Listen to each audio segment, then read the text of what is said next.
El poder de la autoconfianza. En medio de todos los misterios que nos rodean, nada es más cierto que estamos en presencia de una energía infinita y eterna, de la que proceden todas las cosas. Herbert Spencer. Puedes hacerlo si crees que puedes. Antes de abordar los principios fundamentales en los que se basa esta lección, te resultará útil tener en cuenta el hecho de que esta práctica aporta los descubrimientos de más de 25 años de investigación, y que cuenta con la aprobación de los principales científicos del mundo que han puesto a prueba cada uno de los principios. El escepticismo es el enemigo mortal del progreso y del desarrollo personal. Es mejor dejar este audiolibro a un lado y detenerse aquí mismo que acercarse a esta lección con la sensación de que ha sido escrita por algún teórico que nunca ha puesto a prueba los principios en los que se basa la lección. Sin duda, esta no es una época para los escépticos, porque es un momento en el que hemos visto descubrir y aprovechar más leyes de la naturaleza que las que se ha visto descubierto en toda la historia de la raza humana. En 3 décadas, hemos sido testigos del dominio del aire. Hemos explorado el océano. Hemos casi aniquilado las distancias en la Tierra. Hemos aprovechado el rayo y hemos hecho girar las ruedas de la industria. Hemos hecho crecer 7 hojas de hierba donde antes solo crecía una. Tenemos comunicación instantánea entre las naciones del mundo. En verdad, esta es una época de iluminación y desarrollo, pero apenas hemos acariciado la superficie del conocimiento. Sin embargo, cuando hayamos abierto la puerta que conduce al poder secreto que está almacenado dentro de nosotros, nos traerá un conocimiento que hará que todos los descubrimientos pasados palidezcan en olvido por comparación. El pensamiento es la forma de energía más altamente organizada conocida por el hombre.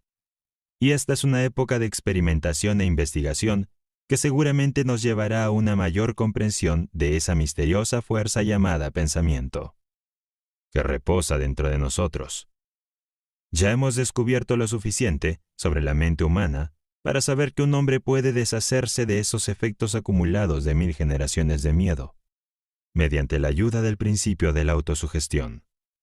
Ya hemos descubierto el hecho de que el miedo es la razón principal de la pobreza, el fracaso y la miseria que adopta 1000 formas diferentes. Ya hemos descubierto el hecho de que el hombre que domina el miedo puede marchar hacia el éxito en prácticamente cualquier decisión, a pesar de todos los esfuerzos para derrotarlo.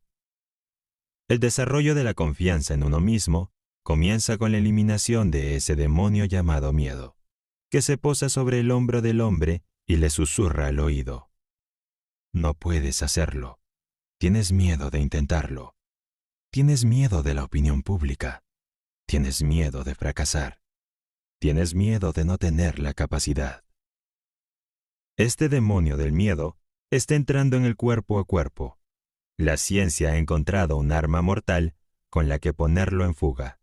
Y esta lección sobre la confianza en uno mismo te ha traído esta arma para que la uses en tu batalla con el viejo enemigo mundial del progreso: el miedo. Los 6 miedos básicos de la humanidad. La persona es heredera de la influencia de 6 miedos básicos. Bajo estos, se pueden enumerar los miedos menores. Así que enumeran los 6 miedos básicos o mayores y se describen las fuentes de las que se cree que han surgido. Los 6 miedos básicos son: A. El miedo a la pobreza. B. El miedo a la vejez. C. El miedo a la crítica. D. El miedo a la pérdida del amor de alguien. E. El miedo a la mala salud. F. El miedo a la muerte. Estudia la lista, luego haz un inventario de tus propios miedos y averigua en cuál de los 6 epígrafes puedes clasificarlos. Todo ser humano que ha alcanzado la edad del entendimiento está atado, en cierta medida, por uno o más de estos 6 miedos básicos. Como primer paso a la eliminación de estos 6 males, examinemos las fuentes de las que los hemos heredado. Herencia física y social. Todo lo que el hombre es, tanto física como mentalmente, lo obtuvo a través de dos formas de herencia. Una se conoce como herencia física y la otra se llama herencia social. A través de la ley de la herencia física, el hombre ha evolucionado lentamente desde la ameba, una forma animal unicelular, a través de etapas de desarrollo que corresponden a todas las formas animales conocidas ahora en esta tierra, incluyendo las que se sabe que han existido, pero que ahora están extintas. Cada generación por la que ha pasado el hombre ha añadido a su naturaleza algo de los rasgos, hábitos y apariencia física de esa generación. La herencia física del hombre, por lo tanto, es una colección heterogénea de muchos hábitos y formas físicas. Parece que hay pocas dudas, si es que hay alguna, de que aunque los 6 miedos básicos del hombre no podrían haberse heredado a través de la herencia física, estos 6 estados básicos son estados mentales de la mente, y por lo tanto no son capaces de transmitirse a través de la herencia física. Es obvio que a través de la herencia física se ha proporcionado un lugar de alojamiento muy favorable para ellos. Por ejemplo, es un hecho muy conocido que todo el proceso de la evolución física se basa en la mente, la destrucción, el dolor y la crueldad. Que los elementos del suelo de la Tierra encuentran el transporte, en un ascenso a través de la evolución, basado en la muerte de una forma de vida para que otra forma más elevada pueda subsistir. Toda la vegetación vive comiendo los elementos del suelo y los elementos del aire. Todas las formas de vida animal viven comiendo alguna otra forma más débil o alguna forma de vegetación. Las células de toda la vegetación tienen un orden de inteligencia muy elevado. Las células de toda la vida animal también tienen un orden de inteligencia muy superior. Sin duda, las células animales de un pez han aprendido, por amarga experiencia, que el grupo de células animales, conocido como halcón de los peces, es muy temible, debido al hecho de que muchas formas animales, incluyendo la mayoría de los hombres, viven comiendo a los animales más pequeños y débiles. La inteligencia celular de estos animales, que entran y se convierten en parte del hombre, trae consigo el miedo que surge de su experiencia de haber sido comido vivo. Esta teoría puede parecer irracional, y de hecho puede no ser cierta, pero es al menos una teoría lógica. El autor no hace especial hincapié en esta teoría, ni insiste en que explique ninguno de los 6 miedos básicos. Hay otra, una explicación mucho mejor del origen de esos miedos, que procederemos a examinar empezando por una descripción de la herencia social. La parte más importante de la constitución del hombre le llega a través de la ley de la herencia social, término que hace referencia a los métodos por los que una generación impone a las mentes de la generación bajo su control inmediato las supersticiones, creencias, leyendas e ideas que, a su vez, heredó de la generación anterior.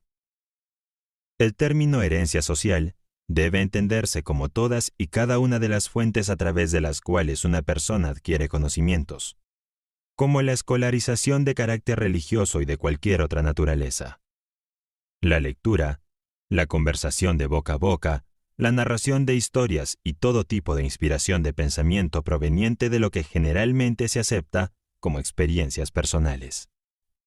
A través de la operación de la ley de la herencia social, cualquiera que tenga el control de la mente de un niño puede, a través de una intensa enseñanza, plantar en la mente del infante cualquier idea, ya sea falsa o verdadera, de tal manera que el niño la acepte como verdadera y se convierte en una parte de su personalidad, como cualquier célula u órgano de su cuerpo físico, e igual difícil de cambiar en su naturaleza. Es a través de la ley de la herencia social que el religioso planta en la mente del niño dogmas, credos y ceremonias religiosas demasiado numerosas para describirlas, manteniendo esas ideas ante esa mente hasta que las acepta y las sella para siempre como parte de su creencia irrevocable.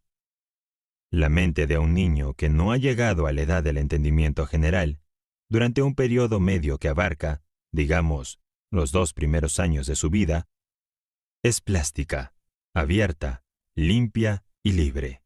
Cualquier idea plantada en su mente así por alguien en que el niño tiene confianza, echa raíces y crece, por así decirlo, de tal manera que nunca puede ser erradicada o borrada, por muy opuesta a la lógica o a la razón que sea esa idea.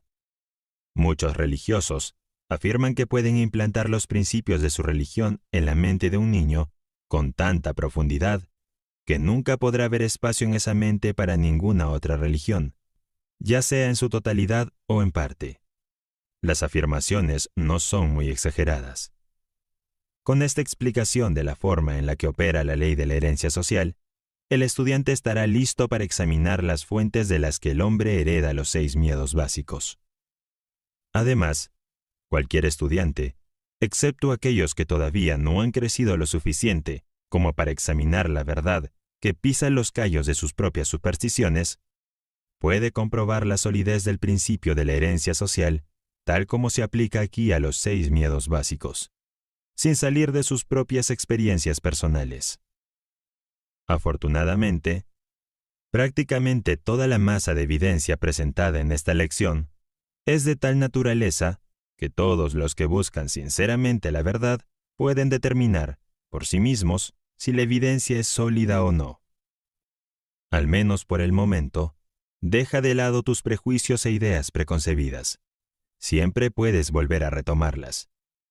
Mientras estudiamos el origen y la naturaleza de los 6 peores enemigos del hombre, los 6 miedos básicos, empezaremos por el miedo a la pobreza. Se requiere valor para decir la verdad sobre el origen de este miedo, y un valor aún mayor, quizás, para aceptar la verdad después de haberla dicho. El miedo a la pobreza surgió de la tendencia heredada del hombre a aprovecharse económicamente de sus semejantes.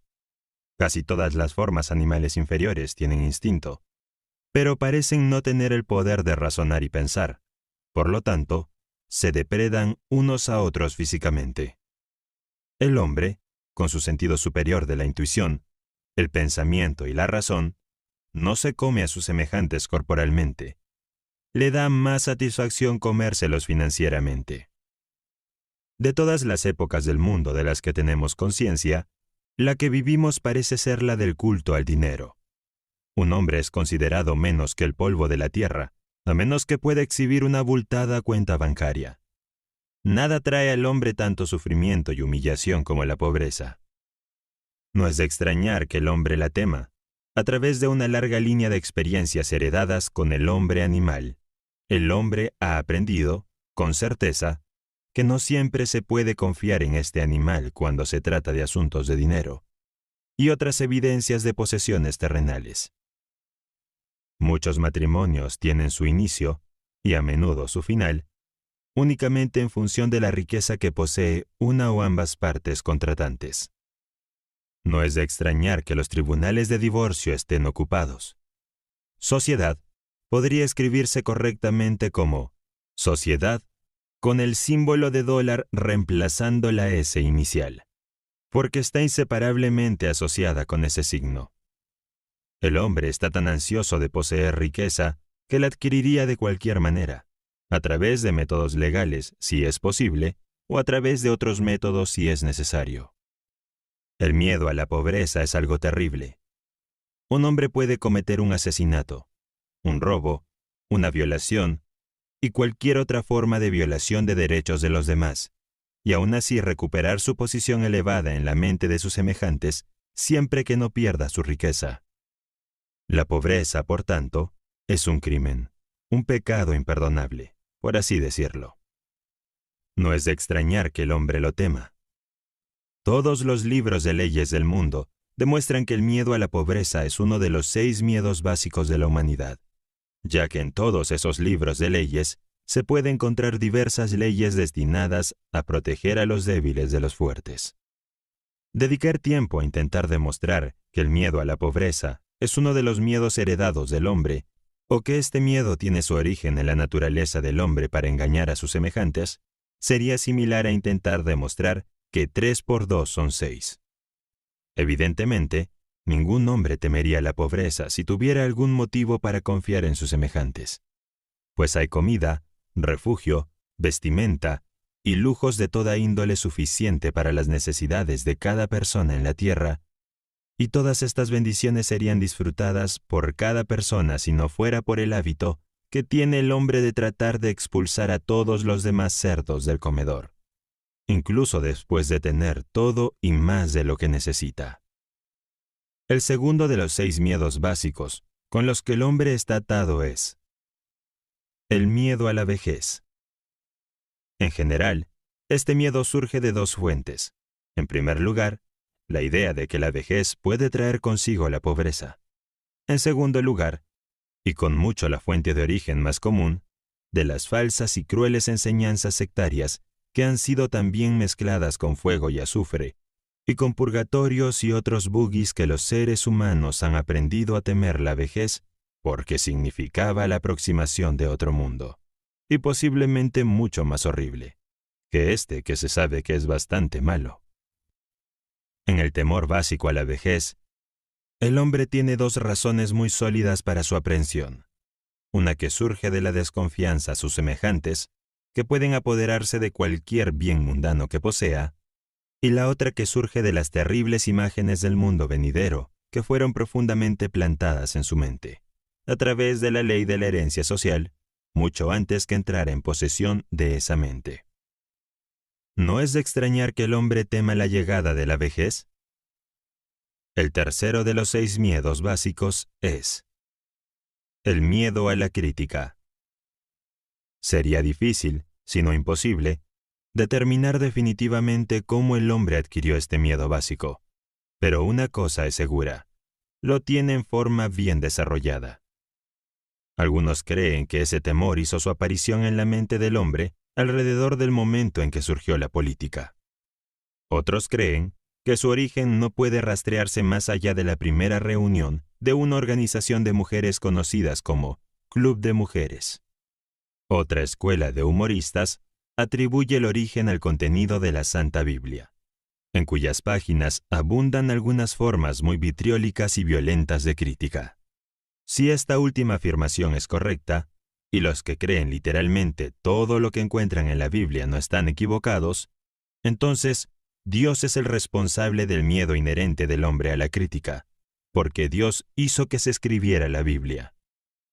Este autor, que no es ni humorista ni un profeta, sino una persona común y corriente, se inclina por atribuir el miedo básico a la crítica a esa parte de la naturaleza heredada del hombre, no solo a quitarle a su prójimo sus bienes y mercancías, sino a justificar su acción mediante la crítica del carácter de su prójimo.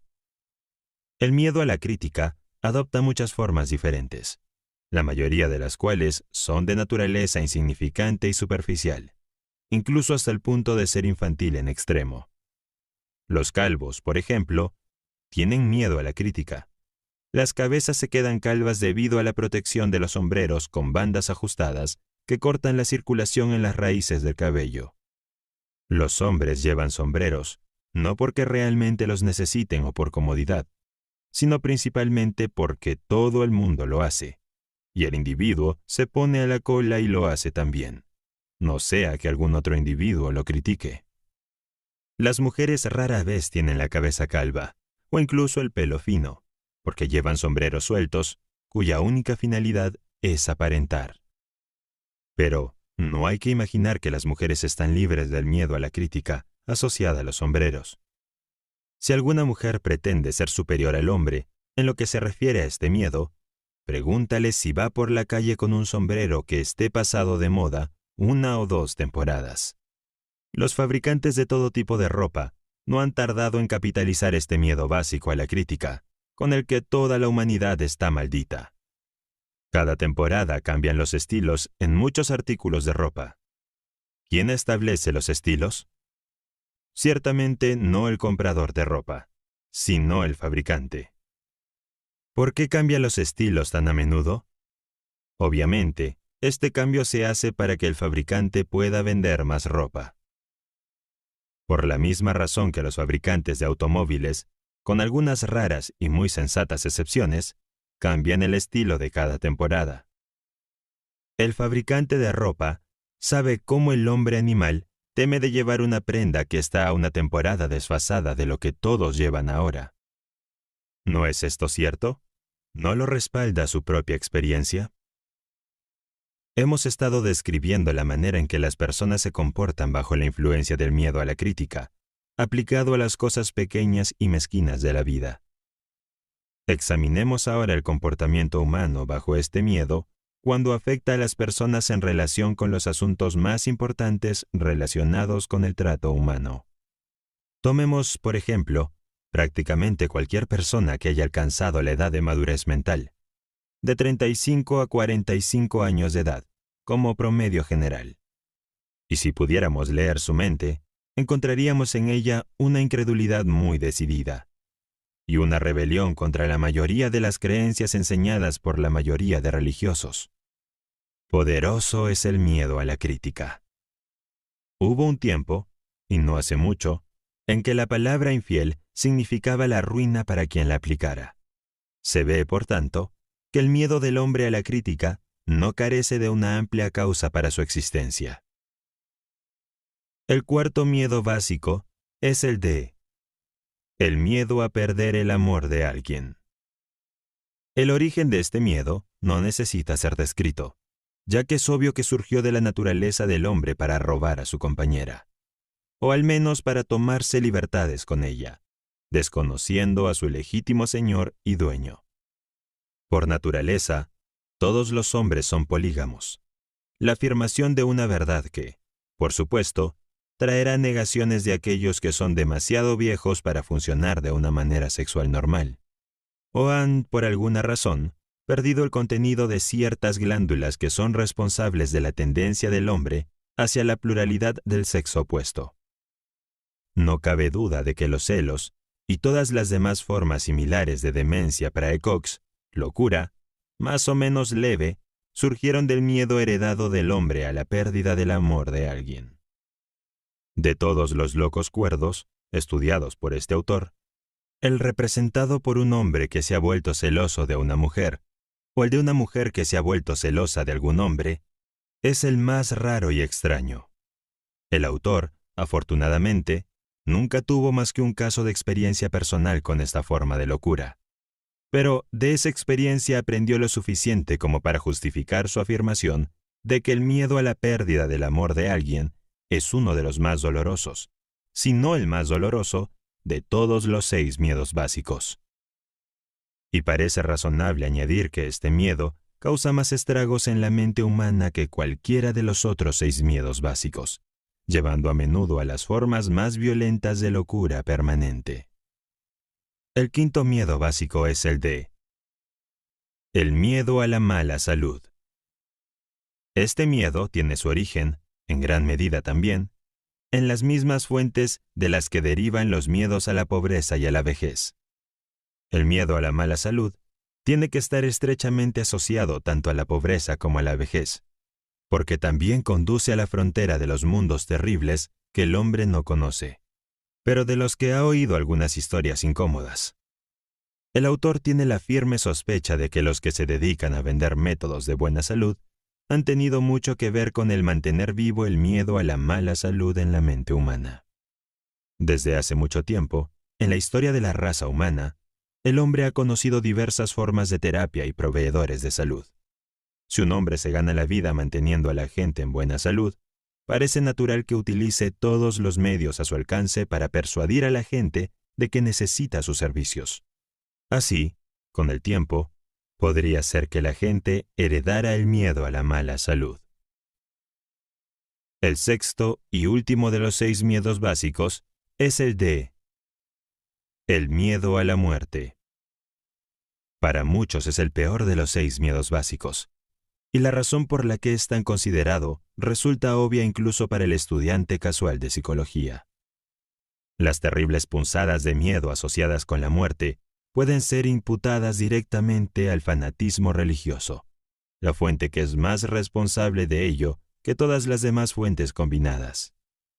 Los llamados paganos no tienen tanto miedo a la muerte como los civilizados, especialmente aquella parte de la población civilizada que ha caído bajo la influencia de la teología. Durante cientos de millones de años, el hombre se ha planteado las preguntas aún sin respuesta. Y tal vez sin respuesta definitiva. ¿Qué? ¿Y de dónde vengo y a dónde voy después de la muerte? Todos los más astutos y taimados como los honestos pero crédulos de la raza no han tardado en ofrecer la respuesta a estas preguntas. De hecho, la respuesta a estas preguntas se ha convertido en una de las llamadas profesiones eruditas, a pesar de que se requiere muy poco aprendizaje para entrar en esta profesión. Testigo, ahora, de la mayor fuente de origen del miedo a la muerte. Entra en mi tienda, abraza mi fe, acepta mis dogmas y paga mi salario, y te daré un billete que te admitirá directamente en el cielo cuando mueras. Dice el líder de una forma de sectarismo. Quédense fuera de mi tienda, dice este mismo líder, e irán directamente al infierno, donde arderán durante toda la eternidad. Mientras que, en la actualidad, el autoproclamado líder puede no ser capaz de proporcionar un salvoconducto al cielo, ni, por la falta de tal provisión, permitir que el desafortunado buscador de la verdad descienda al infierno, la posibilidad de este último parece tan terrible que se apodera de la mente y crea ese miedo de los miedos, el miedo de la muerte. En verdad, ningún hombre sabe, y ningún hombre ha sabido nunca, cómo es el cielo o el infierno, o si esos lugares existen, y esta misma falta de conocimiento definitivo abre la puerta de la mente humana al charlatán para que entre y controle esa mente con sus acciones de presdigitación y diversas marcas de engaño, falsedad y fraude.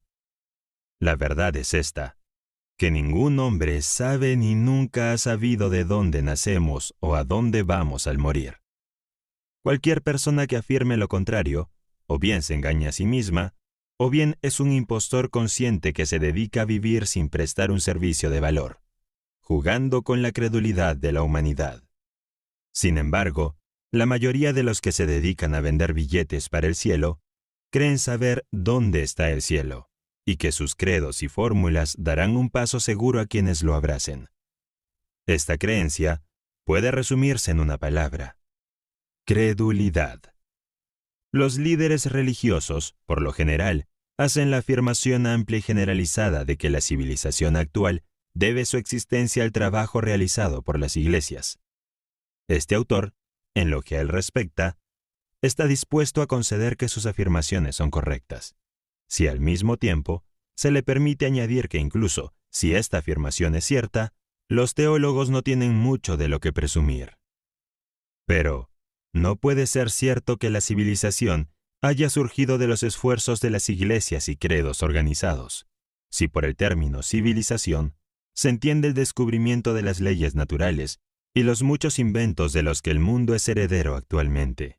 Si los teólogos desean reclamar la parte de la civilización que tiene que ver con la conducta del hombre hacia sus semejantes, son perfectamente bienvenidos.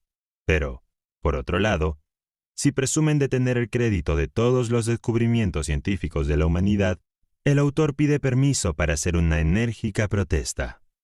No es suficiente afirmar que la herencia social es el método a través del cual el hombre recoge todo el conocimiento que llega a través de los 5 sentidos. Es más importante afirmar cómo funcionará la herencia social, en tantas aplicaciones diferentes que permitan al estudiante una comprensión completa de esa ley. Comencemos con algunas de las fronteras inferiores de la vida animal y examinemos la forma en que se ven afectadas por la ley de la herencia social. Poco tiempo después de que este autor comenzara a examinar las principales fuentes de donde los hombres obtienen los conocimientos que los convierten en lo que son, hace unos 30 y tantos años, descubrió el nido de un urogallo. El nido estaba situado de tal manera que la madre podía ser vista desde una distancia considerable cuando estaba en el nido.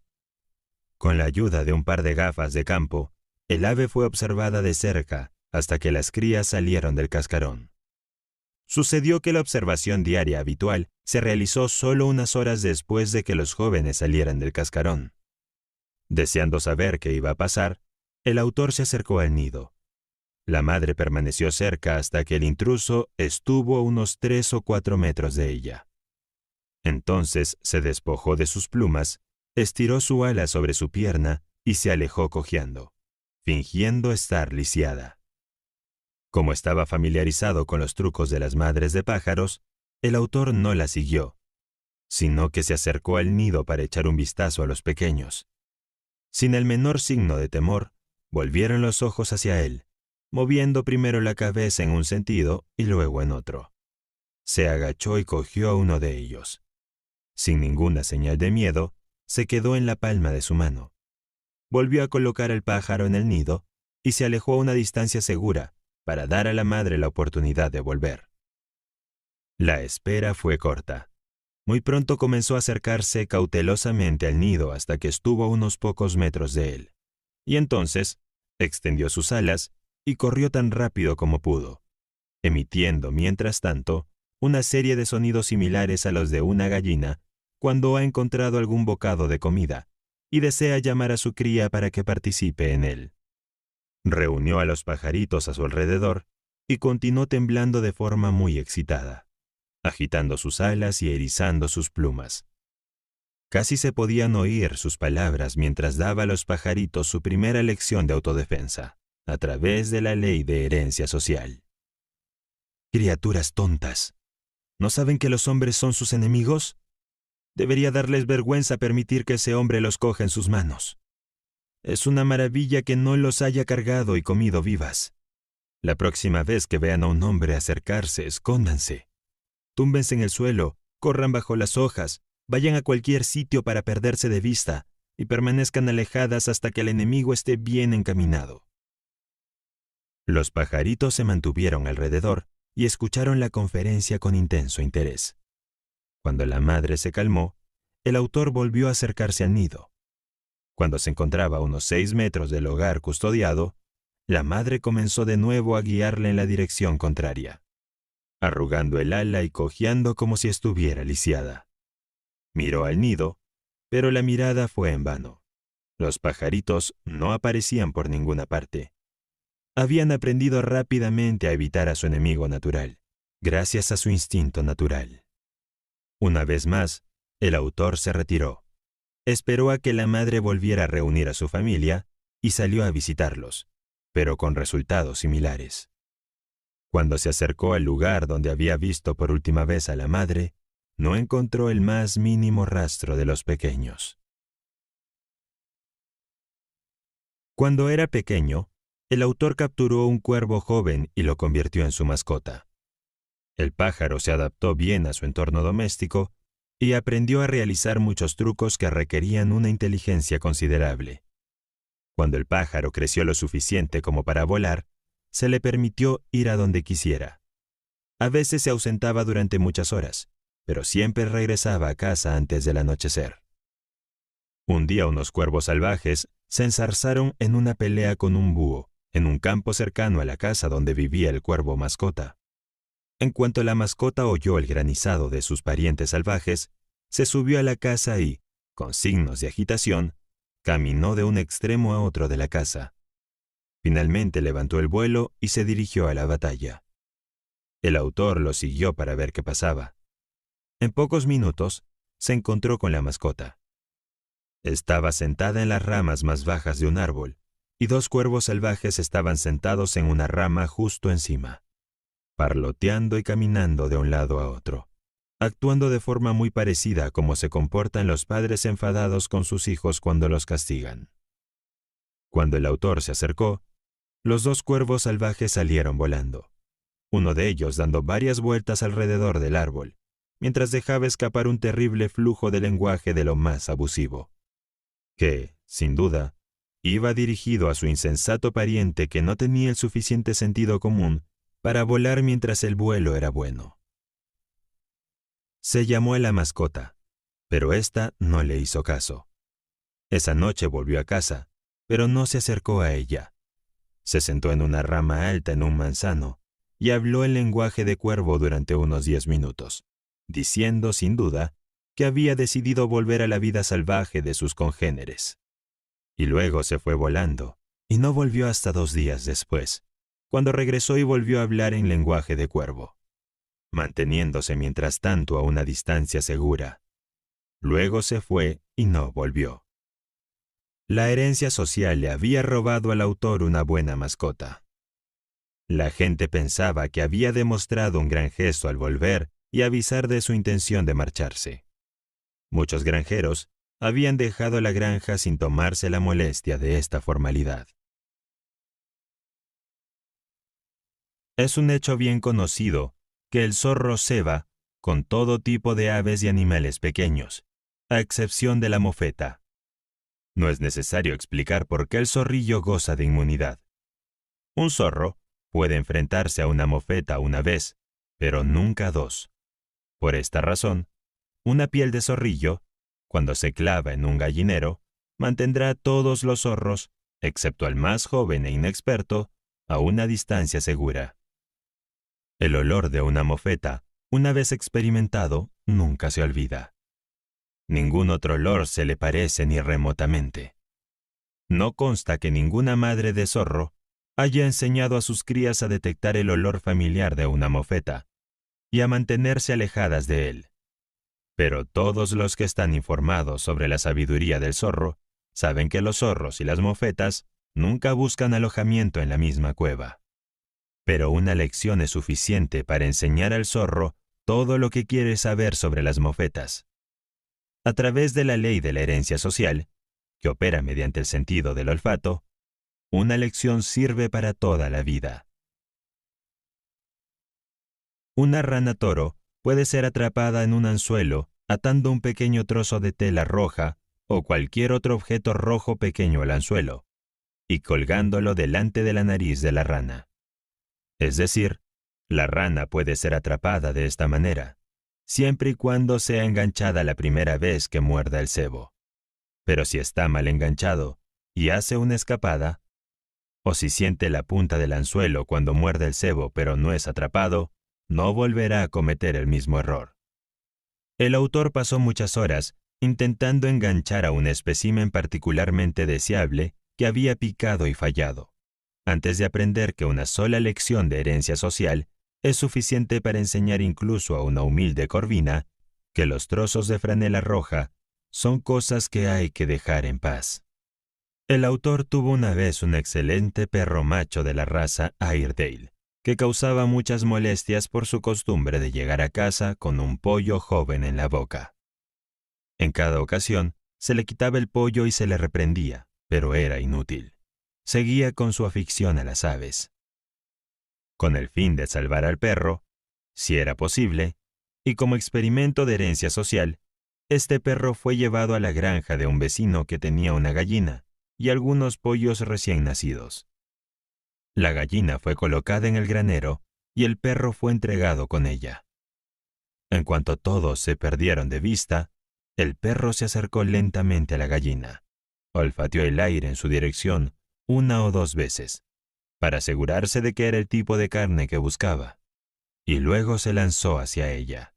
Mientras tanto, la gallina estaba haciendo un reconocimiento por su cuenta, ya que se encontró con el perro a más de la mitad del camino. Además, se encontró con él con una sorpresa de alas y garras que nunca antes había experimentado. La primera ronda fue claramente de la gallina, pero un buen pájaro gordo, calculó el perro, no iba a escurrirse entre sus patas tan fácilmente. Por lo tanto, retrocedió una corta distancia y volvió a cargar. Esta vez la gallina se lanzó sobre su espalda, le clavó las garras en la piel e hizo un uso eficaz de su afilado pico. El perro se retiró a su esquina, con la apariencia de estar esperando que alguien tocara la campana y suspendiera la pelea hasta que se orientara. Pero la gallina no tenía tiempo para deliberar. Tenía a su adversario en fuga y demostró que conocía el valor de la ofensiva al mantenerlo en fuga. Casi se podían entender sus palabras, mientras azotaba al pobre Airedale de una esquina a otra, manteniendo una serie de sonidos rápidos que parecían las reprimendas de una madre enfadada, a la que se le había pedido que defendiera a su vástago de un ataque de chicos mayores.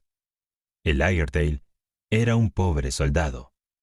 Después de correr por el granero de esquina a esquina durante unos 2 minutos, se tendió en el suelo tan plano como pudo e hizo todo lo posible por protegerse los ojos con las patas. La gallina parecía hacer un intento especial en picotear sus ojos. El dueño de la gallina intervino entonces y la recuperó. O, para ser más exactos, recuperó al perro, lo que no pareció contar con la desaprobación de la perra.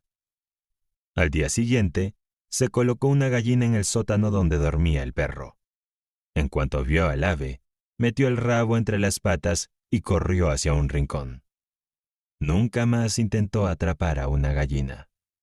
Una lección de herencia social a través del sentido del tacto fue suficiente para enseñarle que, si bien la persecución de pollos puede ofrecer cierta diversión, también está plagada de muchos peligros. Todos estos ejemplos, a excepción del primero, describen el proceso de adquisición de conocimientos a través de la experiencia directa. Obsérvese la marcada diferencia entre los conocimientos adquiridos por experiencia directa y los que se adquieren mediante el adiestramiento de las crías por parte de los mayores, como en el caso del urogallo y sus crías. Las lecciones más impresionantes son las que aprenden los jóvenes de los viejos, a través de métodos de enseñanzas muy coloreados o emocionados. Cuando la madre urogallo despliega sus alas, eriza sus plumas, se agita como un hombre que sufre de parálisis y parlotea a sus crías de manera muy excitada. Les planta el miedo al hombre en sus corazones de una manera que nunca van a olvidar. El término herencia social, tal como se utiliza en la relación con esta lección, se refiere en particular a todos los métodos a través de los cuales se enseña a un niño cualquier idea, dogma, credo, religión o sistema de conducta ética, por parte de sus padres o de aquellos que pueden tener autoridad sobre él, antes de alcanzar la edad en la que se puede razonar y reflexionar sobre dicha enseñanza a su manera. Estimando la edad de dicho poder de razonamiento en, digamos, 7 a 12 años. Hay muchas formas de miedo, pero ninguna es más mortífera que el miedo a la pobreza y a la vejez. Manejamos nuestros cuerpos como si fuéramos esclavos, porque tenemos tanto miedo a la pobreza que deseamos acumular dinero para la vejez. De esta forma común de miedo, nos impulsa tanto que sobrecargamos nuestro cuerpo y provocamos lo mismo que estamos luchando por evitar. Qué tragedia es ver a un hombre conducirse a sí mismo cuando comienza a llegar a lo largo del puesto de 40 años de la vida, la edad en la que apenas comienza a madurar mentalmente. A los 40 años, un hombre está ingresando en la edad en la que es capaz de ver y comprender y asimilar la escritura de la naturaleza, tal como aparece en los bosques y en los arroyos que fluyen, y en los rostros de los hombres y de los niños pequeños. Y, sin embargo, este miedo al diablo lo impulsa con tanta fuerza que se ciega y se pierde en el enredo de un laberinto de deseos conflictivos.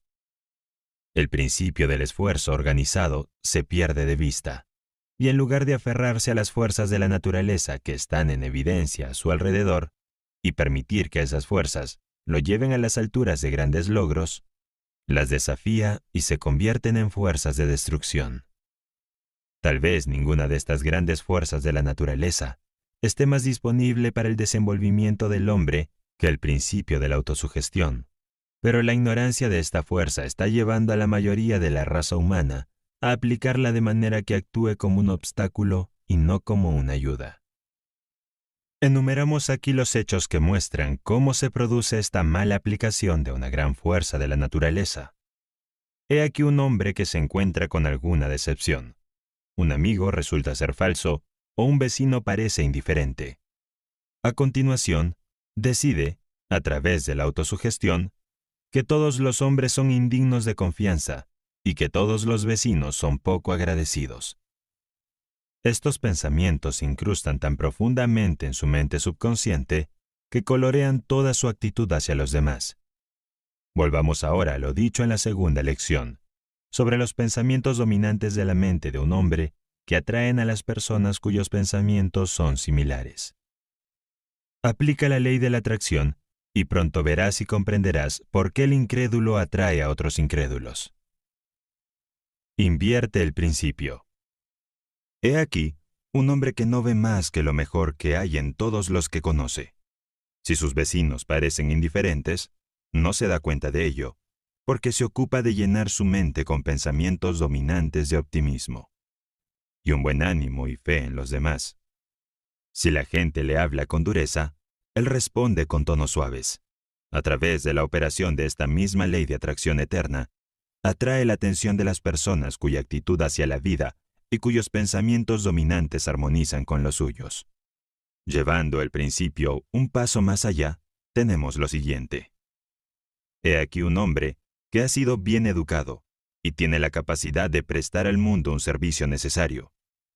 En algún lugar y momento, ha oído decir que la modestia es una gran virtud y que colocarse al frente del escenario en el juego de la vida es una muestra de egoísmo. Se desliza silenciosamente por la puerta trasera y toma asiento en la parte posterior, mientras que otros jugadores del juego de la vida pasan audazmente al frente. Permanece en la última fila porque teme el qué dirán. La opinión pública, o lo que él cree que es la opinión pública, lo ha relegado a la retaguardia y el mundo se entera poco de él. Su educación no cuenta para nada porque tiene miedo de que el mundo sepa que la ha tenido. Constantemente se sugiere a sí mismo, utilizando así la gran fuerza de la autosugestión en su propio detrimento, que debe permanecer en un segundo plano para no ser criticado, como si la crítica pudiera hacerle algún daño o frustrar su propósito. Hay aquí otro hombre que nació de padres pobres. Desde que tiene uso de memoria, ha visto pruebas de la pobreza. Ha oído hablar de la pobreza. Ha tenido la gélida mano de la pobreza sobre sus hombros y le ha impresionado tanto que la fija en su mente como una maldición a la que debe someterse. Inconscientemente, se permite ser víctima de la creencia, una vez pobre, siempre pobre, hasta que esa carencia se convierte en el pensamiento dominante de su mente. Se asemeja a un caballo que ha sido enjaezado y domado hasta que olvida que él tiene el poder potencial con el que deshacerse de ese arnés. La autosugestión lo relega rápidamente al fondo del escenario de la vida.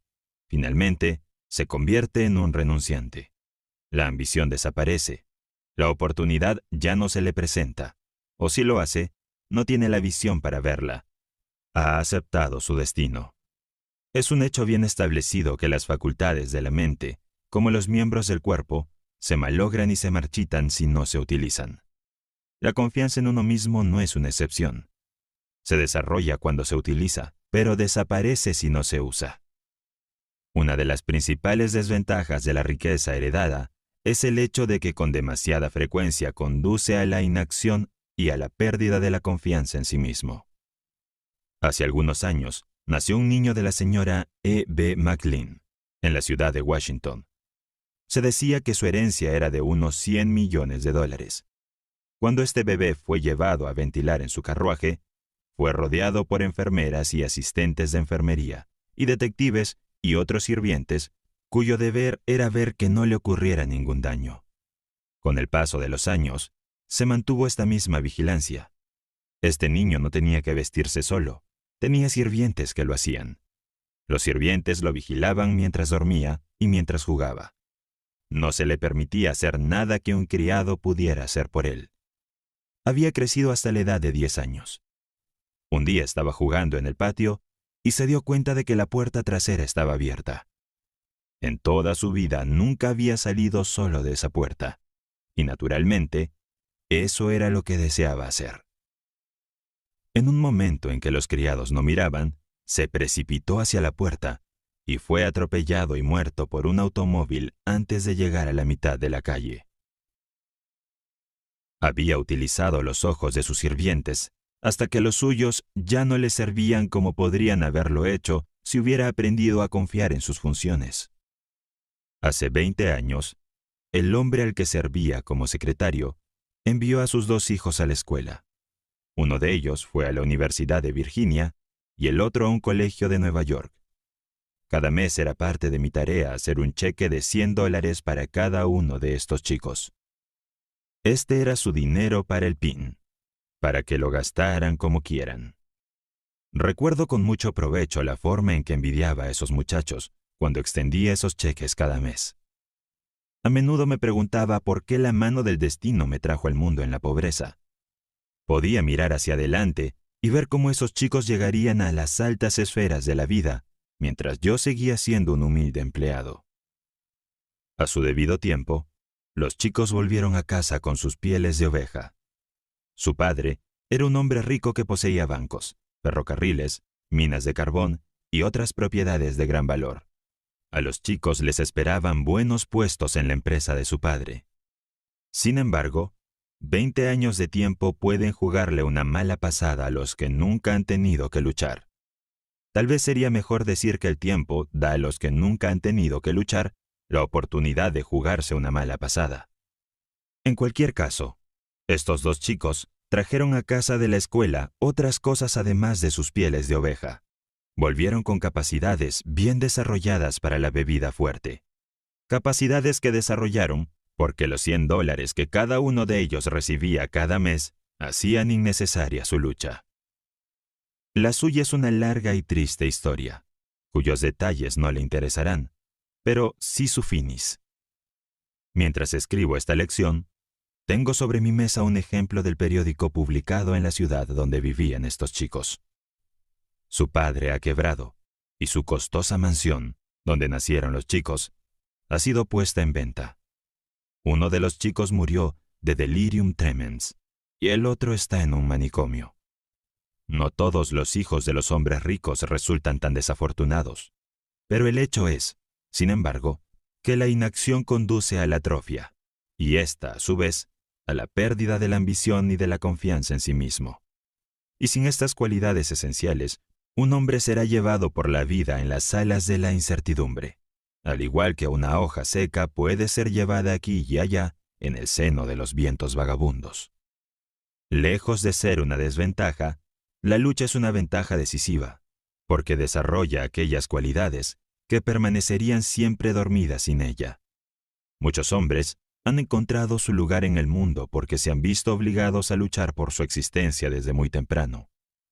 El desconocimiento de las ventajas que se derivan de la lucha ha llevado a muchos padres a decir: «Yo tuve que trabajar duro cuando era joven, pero me encargué de que mis hijos lo tengan fácil». Pobres criaturas insensatas. Una época fácil suele convertirse en una desventaja mayor de la que el joven medio puede sobrevivir. Hay cosas peores en este mundo que verse obligado a trabajar en los primeros años de vida. La ociosidad forzada es mucho peor que el trabajo forzado. Ser forzado a trabajar o forzado a hacer lo mejor posible engendrará la templanza, el autocontrol, la fuerza de voluntad, el contenido y otras 100 virtudes que el ocioso nunca conocerá. La falta de necesidad de lucha no solo conduce a la debilidad de la ambición y la fuerza de voluntad, sino que, lo que es aún más peligroso, establece en la mente de una persona un estado de letargo que conduce a la pérdida de la confianza en sí mismo. La persona que ha dejado de luchar debido a que el esfuerzo ya no es necesario, está aplicando literalmente el principio de la autosugestión al socavar su propio poder de autoconfianza. Tal persona finalmente caerá en un estado de ánimo en el que realmente mirará con más o menos desprecio a la persona que se ve obligada a seguir adelante. La mente humana, si se me permite la repetición, puede compararse con una batería eléctrica. Puede ser positiva o negativa. La confianza en uno mismo es la cualidad con que la mente se recarga y se vuelve positiva. Apliquemos este razonamiento a las ventas y veamos qué papel juega la confianza en uno mismo en este gran campo de trabajo. Uno de los mejores vendedores que ha visto este país fue una vez un empleado de una oficina de periódicos. Merecerá la pena analizar el método con el que se ganó el título de principal vendedor del mundo. Era un joven tímido con un carácter más o menos retraído. Era uno de los que creen que es mejor colarse por la puerta de atrás y sentarse en la parte posterior del escenario de la vida. Una noche, escuchó una conferencia sobre el tema de esta lección, la autoconfianza, y esa conferencia le impresionó tanto que salió de la sala de conferencias con la firme determinación de escapar del atolladero en que se había metido. Se dirigió al director de negocios del periódico y pidió un puesto como solicitante de publicidad, y se le puso a trabajar a comisión. Todo el mundo en la oficina esperaba verlo fracasar, ya que este tipo de ventas requiere el tipo más positivo en la capacidad de venta. Se dirigió a su habitación e hizo una lista de cierto tipo de comerciantes a los que pretendía llamar. Uno se pensaría que naturalmente habría hecho su lista con los nombres de aquellos a los que creía que podía vender con el menor esfuerzo, pero no hizo nada de eso. Solo incluyó en su lista a los nombres de los comerciantes a los que otros publicistas habían llamado sin conseguir una venta. Su lista constaba de solo 12 nombres. Antes de hacer una sola llamada, salió al parque de la ciudad, sacó su lista de 12 nombres, la leyó 100 veces, diciéndose a sí mismo mientras lo hacía: «Usted me comprará un espacio publicitario antes de que termine el mes». Entonces empezó a hacer sus llamadas. El primer día, cerró ventas con 3 de los 12 imposibles. Durante el resto de la semana, realizó ventas a otros 2. A finales de mes, había abierto cuentas publicitarias con todos los comerciantes que tenía en la lista, excepto uno. Durante el mes siguiente no hizo ninguna venta, porque no hizo ninguna llamada, excepto a este obstinado comerciante. Todas las mañanas al abrir la tienda, estaba presente para entrevistar a este comerciante, y todas las mañanas este comerciante decía no. El comerciante sabía que no iba a comprar espacio publicitario, pero este joven no lo sabía. Cuando el comerciante decía no, el joven no lo oía, sino que seguía viniendo. El último día del mes, después de haberle dicho a este persistente joven no durante 30 veces consecutivas, el comerciante dijo: «Mire, joven, ha perdido todo un mes tratando de venderme. Ahora lo que me gustaría saber es esto: ¿por qué ha perdido tanto su tiempo?» «De perder el tiempo nada», replicó. «He estado yendo a la escuela y usted ha sido mi maestro. Ahora conozco todos los argumentos que un comerciante puede utilizar para no comprar. Y además, me he estado ejercitando en la autoconfianza». Entonces el comerciante dijo: «Voy a hacer una pequeña confesión. Yo también he ido a la escuela, y usted ha sido mi maestro. Me ha enseñado una lección de persistencia que vale dinero para mí. Y para mostrarte mi agradecimiento, voy a pagar mi matrícula haciéndole un pedido de espacio publicitario». Y así fue como llegó la mejor cuenta publicitaria de la North American de Filadelfia. Asimismo, marcó el inicio de una reputación que ha hecho millonario a ese mismo joven. Tuvo éxito porque deliberadamente cargó su propia mente con la suficiente confianza en sí mismo como para hacer de esa mente una fuerza irresistible. Cuando se sentó a confesar esa lista de 12 nombres, hizo lo que 99 de las personas de cada 100 no habrían hecho. Seleccionó los nombres de quienes creía que sería difícil vender, porque comprendió que de la resistencia que encontraría al tratar de venderlos, surgiría la fuerza y la autoconfianza. Era una de las pocas personas que entienden que todos los ríos y algunos hombres están torcidos por seguir la línea de menor resistencia. Voy a hacer una digresión y a romper aquí la línea de pensamiento por un momento, mientras registro una palabra de consejo para las esposas de los hombres. Recuerden que estas líneas están destinadas únicamente a las esposas, y no se espera que los maridos lean lo que aquí se expone. Después de haber analizado a más de 16,000 personas, la mayoría de las cuales eran hombres casados, he aprendido algo que puede ser valioso para las esposas. Permítanme exponer mi pensamiento con estas palabras. Está en su mano enviar a su marido a su trabajo, o a su negocio, o a su profesión, cada día con un sentimiento de confianza en sí mismo que lo lleve con éxito a través de los puntos difíciles del día y lo traigan a casa de nuevo, por la noche, sonriendo y feliz. Uno de mis más antiguos conocidos se casó con una mujer que tenía una dentadura postiza. Un día a su mujer se le cayó la dentadura y rompió la placa. El marido recogió los trozos y comenzó a examinarlos. Mostró tanto interés por ello que su mujer le dijo: «Podrías hacer una dentadura como esa si te decidieras a hacerlo». Este hombre era un agricultor cuyas ambiciones nunca le habían llevado más allá de los límites de su pequeña granja hasta que su mujer hizo ese comentario. Se acercó a él, le puso la mano en el hombro y le animó a probar la odontología. Finalmente lo convenció para que empezara, y en la actualidad es uno de los dentistas más prominentes y exitosos del estado de Virginia. Lo conozco bien, porque ese hombre es mi padre. Nadie puede predecir las posibilidades del logro disponibles para el hombre cuya esposa está a su espalda y lo motiva a realizar esfuerzos más grandes y mejores, porque es un hecho bien conocido que una mujer puede despertar a un hombre para que realice hazañas casi sobrehumanas. Es tu derecho y tu deber alentar a tu marido e instarlo a que se dedique a tareas valiosas hasta que encuentre su lugar en el mundo. Usted puede inducirlo a esforzarse más que cualquier otra persona. Hágale creer que nada, dentro de lo razonable, está más allá de su poder de logro, y habrá prestado un servicio que le ayudará mucho a ganar la batalla de la vida. Uno de los hombres con más éxito en su línea en América da todo el crédito de su éxito a su esposa. Cuando se casaron, ella escribió un credo que le firmó y colocó sobre su escritorio. Esta es una copia del credo. Creo en mí mismo. Creo en los que trabajan conmigo. Creo en mi empleador. Creo en mis amigos. Creo en mi familia. Creo que Dios me prestará todo lo que necesito para tener éxito si hago todo lo posible por ganármelo mediante un servicio fiel y honesto. Creo en la oración y nunca cerraré los ojos en el sueño sin pedir la guía divina con el fin de ser paciente con otras personas y tolerante con los que no creen como yo.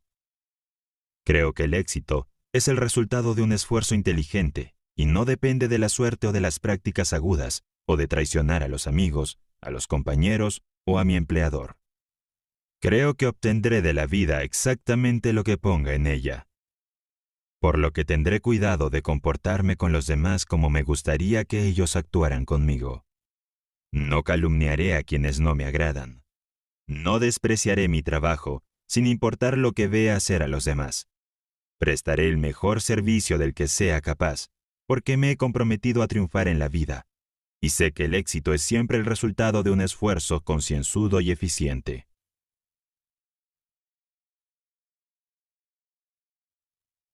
Y el esposo firmó este credo. La mujer que escribió este credo era una psicóloga prácticamente de primer orden. Con la influencia y la guía de una mujer así, cualquier hombre podría alcanzar un éxito notable. Analice este credo y se dará cuenta de la libertad con la que se utiliza el pronombre personal. Comienza con la afirmación de la confianza en sí mismo, que es perfectamente adecuada. Ningún hombre podría hacer suyo este credo sin desarrollar la aptitud positiva que atraería hacia él a las personas que le ayudarían en su lucha por el éxito. Este sería un credo espléndido que todo vendedor debería adoptar. Puede que no perjudique sus posibilidades de éxito si lo repite y cree en él. Sin embargo, la simple adopción no es suficiente. Debe practicarlo. Léalo una y otra vez hasta que se lo sepa de memoria. Luego repítalo al menos una vez al día hasta que lo haya transformado literalmente en su estructura mental. Tenga una copia delante de usted como recordatorio diario de su compromiso de practicarlo. De este modo, utilizará eficazmente el principio de la autosugestión como medio para desarrollar la confianza en sí mismo. No se preocupe por lo que puedan decir de su procedimiento. Solo recuerde que es su negocio tener éxito, y este credo, si lo domina y lo aplica, le ayudará mucho. Usted aprendió en la lección 2 que cualquier idea que fije firmemente en su mente subconsciente, mediante la afirmación repetida, se convertirá automáticamente en un plan o plano que un poder invisible utiliza para dirigir sus esfuerzos hacia el logro del objetivo nombrado en el plan. También ha aprendido que el principio mediante el cual puede fijar cualquier idea que elija en su mente se llama autosugestión, que significa simplemente una sugerencia que le da su propia mente. Fue este principio de autosugestión el que Emerson tenía en mente cuando escribió: Nada puede traerte la paz sino tú mismo.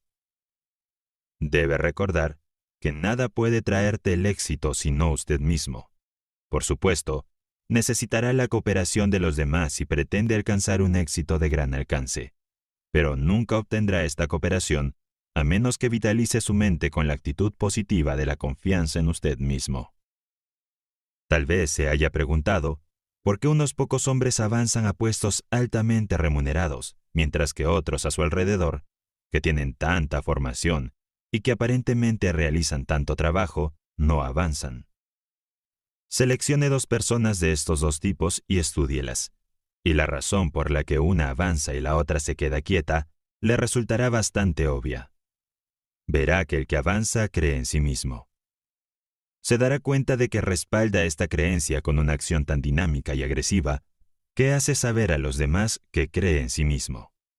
También notará que esta confianza en sí mismo es contagiosa, es impelente, es persuasiva, atrae a los demás. También percibirá que el que no avanza muestra claramente, por la mirada de su rostro, por la postura de su cuerpo, por la inseguridad con la que habla, que carece de toda autoconfianza. Nadie va a prestar mucha atención a la persona que no tiene confianza en sí misma.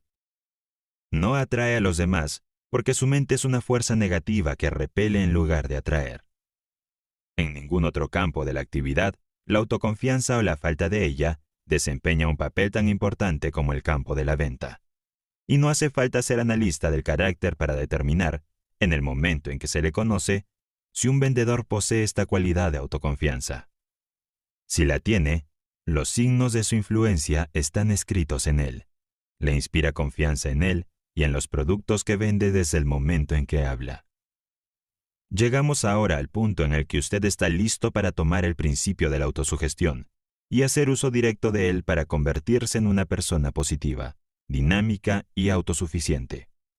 Se le pide que copie la siguiente fórmula y la firme y la memorice. La fórmula de la autoconfianza. Primero, sé que tengo la capacidad de alcanzar el objetivo de mi propósito definido, por lo que me exijo una acción persistente, decisiva y continua hacia su consecución.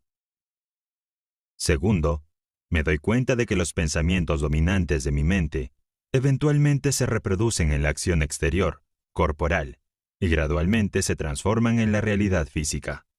Por lo tanto, concentraré mi mente durante 30 minutos diarios en la tarea de pensar en la persona que pretendo ser, creando una imagen mental de esta persona y luego transformando esa imagen en la realidad a través del servicio práctico. Tercero, sé que, a través del principio de la autosugestión, cualquier deseo que sostenga persistentemente en mi mente buscará eventualmente su expresión a través de algún medio práctico para realizarlo. Por lo tanto, dedicaré 10 minutos diarios a exigir de mí mismo el desarrollo de los factores nombrados en las 16 lecciones de este curso de lectura sobre la ley del éxito. Cuarto, he trazado y escrito claramente una descripción de mi propósito definido en la vida para los próximos 5 años. He fijado un precio a mis servicios para cada uno de estos 5 años. Un precio que pretendo ganar y recibir, mediante la aplicación estricta del principio de servicio eficiente y satisfactorio que prestaré por adelantado. Quinto, me doy cuenta de que ninguna riqueza o posición puede durar mucho tiempo si no se construye sobre la verdad y la justicia, por lo que no me comprometeré en ninguna transacción que no beneficie a todos aquellos a los que afecta. Tendré éxito atrayendo hacia mí las fuerzas que deseo utilizar y la cooperación de otras personas. Induciré a los demás a servirme porque yo les serviré primero. Eliminaré el odio, la envidia, los celos, el egoísmo y el cinismo, desarrollando el amor por toda la humanidad, porque sé que una actitud negativa hacia los demás nunca podrá traerme éxito. Haré que los demás crean en mí, porque yo creeré en ellos y en mí mismo.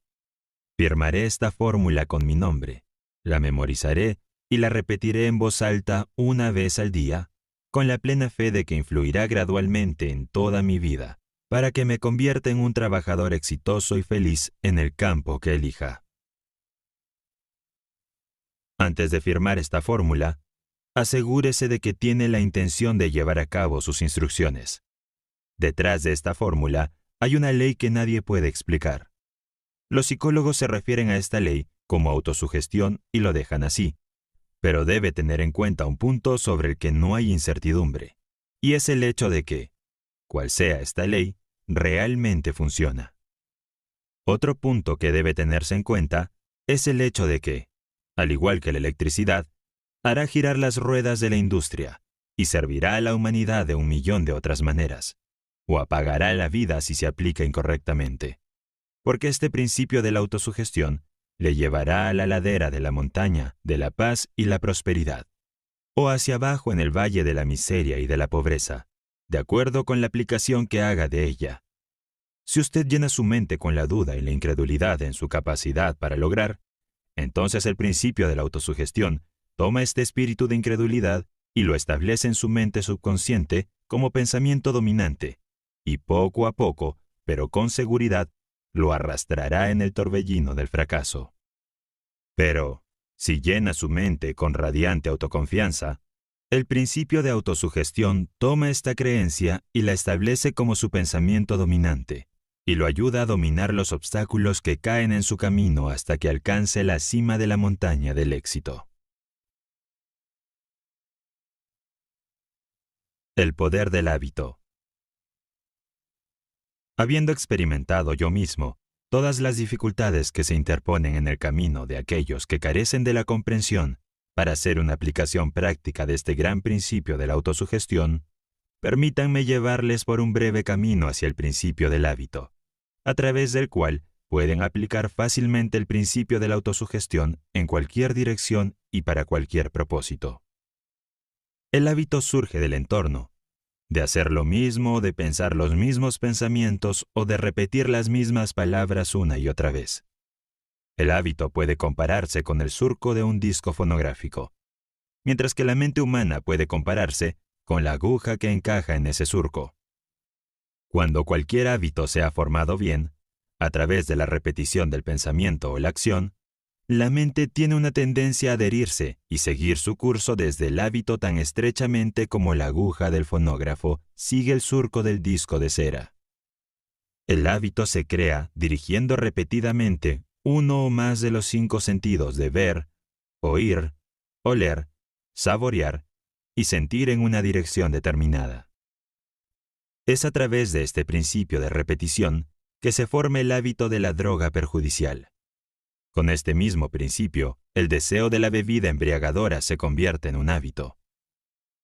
Una vez que el hábito se ha establecido bien, controlará y dirigirá automáticamente nuestra actividad corporal, en la que se puede encontrar un pensamiento que puede transformarse en un poderoso factor en el desarrollo de la autoconfianza. El pensamiento es el siguiente. Dirige voluntariamente, y por la fuerza si es necesario, tus esfuerzos y tus pensamientos a lo largo de una línea deseada hasta que hayas formado el hábito que se apoderará de ti y continúa, voluntariamente, dirigiendo tus esfuerzos a lo largo de la misma línea. El objetivo de escribir y repetir la fórmula de la autoconfianza es formar el hábito de hacer que la creencia en uno mismo sea el pensamiento dominante de su mente, hasta que ese pensamiento se haya incrustado completamente en su mente subconsciente, a través del principio del hábito. Aprendiste a escribir dirigiendo repetidamente los músculos del brazo y de la mano sobre ciertos contornos conocidos como letras, hasta que finalmente formaste el hábito de trazar esos contornos. Ahora escribes con facilidad y rapidez, sin trazar cada letra lentamente. Escribir se ha convertido en un hábito para ti.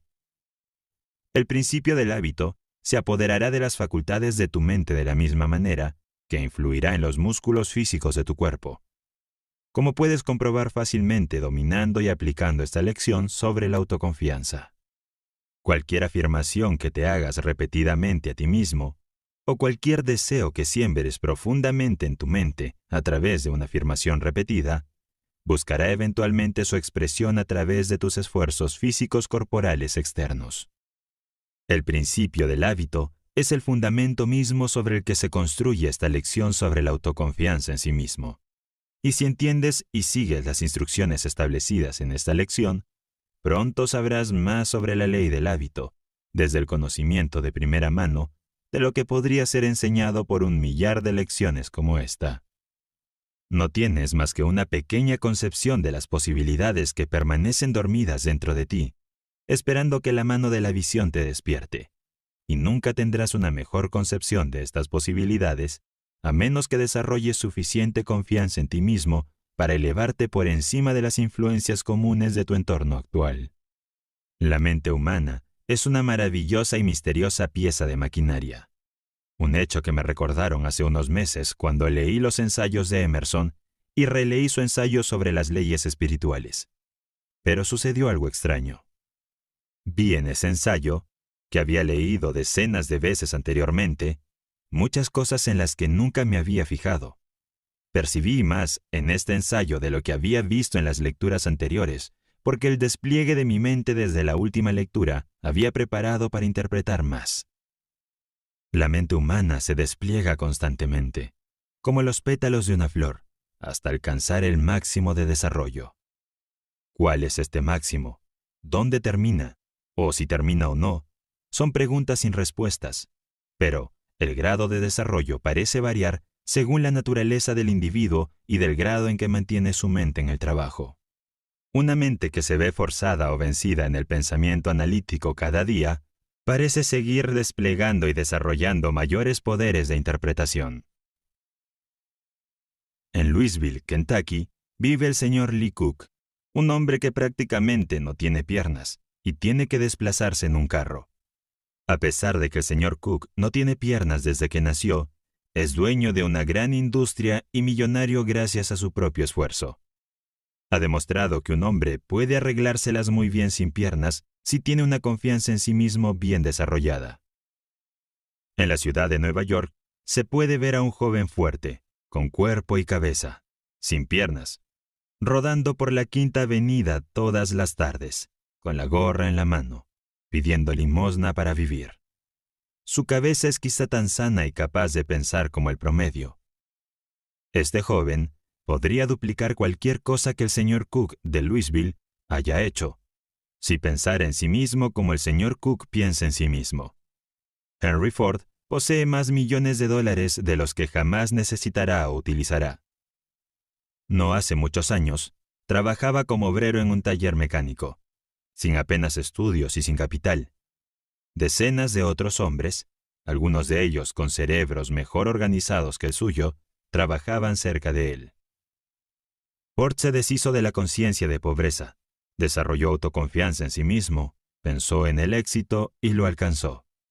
Los que trabajaban a su alrededor podrían haberlo hecho igual de bien si hubieran pensado como él.